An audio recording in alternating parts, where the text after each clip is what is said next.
Maintenant, on va réaliser un assemblage entre deux pièces. Donc, on va créer un nouveau document. On va ici sélectionner Assemblage. On valide, OK. Et ensuite, on va ouvrir les pièces que l'on veut mettre dans l'assemblage. Donc, je vais cliquer sur Parcourir. Donc voilà, dans le dossier contenant vos pièces, vous allez commencer par la première pièce. Donc moi, je l'ai appelé le fond. Donc je fais Ouvrir. Voilà. Et donc, je vais positionner cette pièce ici, sur ma zone graphique. Donc voilà, c'est une pièce qui a été réalisée précédemment, donc le fond.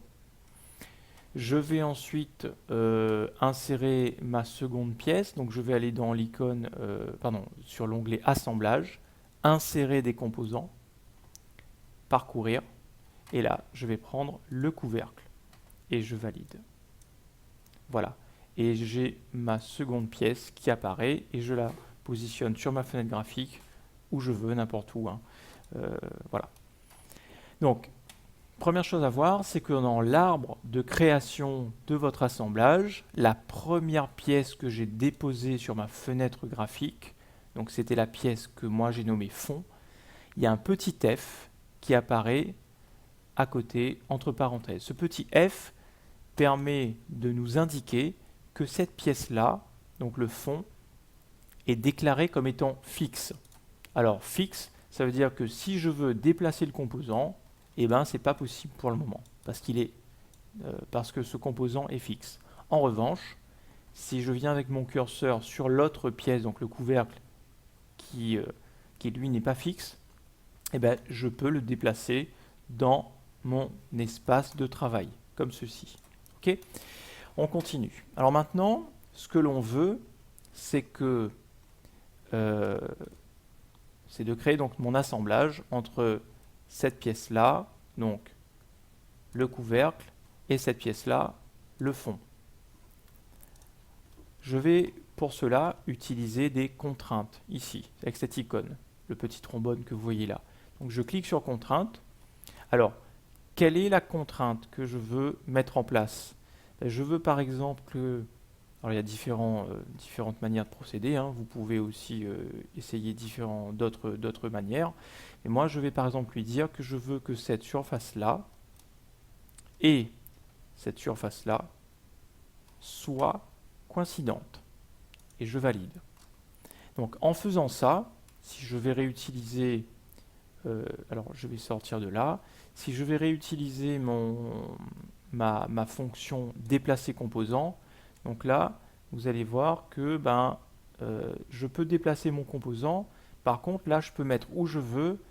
Mes deux surfaces, elles sont toujours coïncidentes. Voilà. Je vais continuer. Je vais créer une nouvelle contrainte. Et cette fois-ci, je vais mettre une contrainte entre cette face-là du fond et cette face-là du couvercle. Je valide. Et là, pareil, si je veux visualiser les mobilités, les possibilités de déplacement, je vais ici déplacer ma pièce. Donc vous voyez que là, cette surface-là et la surface intérieure sont coïncidentes, et de même pour cette surface-là et la surface intérieure ici qui sont coïncidentes. Donc là, je peux déplacer uniquement la pièce de manière ici selon cet axe-là, donc l'axe Z, je peux déplacer. Par contre, je ne peux plus déplacer dans la direction des X ni dans la direction des Y.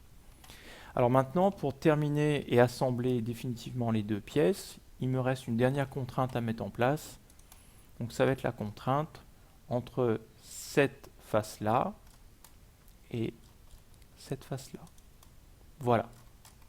Donc là, vous voyez que il me met par défaut une contrainte de coïncidence, mais je peux aussi modifier et mettre une distance. Donc si par exemple je veux qu'il y ait 1 mm entre mes deux pièces, donc je règle sur 1 mm et je valide.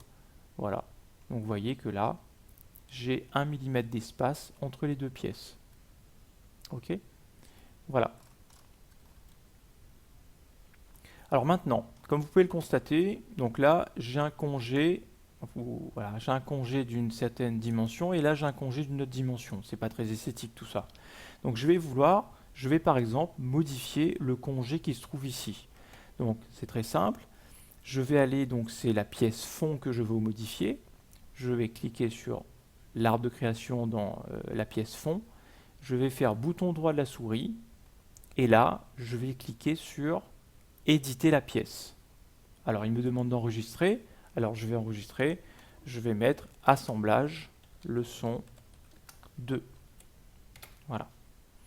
Donc j'ai fait éditer la pièce. Donc là, cette fois-ci, en faisant ça, donc je peux modifier la pièce qui est ici, hein. Donc là, qu'est-ce que je veux modifier? Eh ben, c'est la fonction congé numéro 1. Donc je vais faire ici éditer la fonction.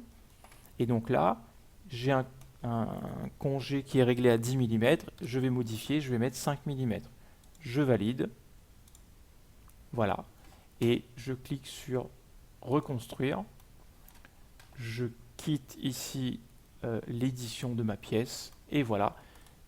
Comme vous pouvez le constater, on a pu modifier ma pièce et la rendre un peu plus esthétique. Voilà. Vous pouvez enregistrer votre travail. Et cette leçon est terminée.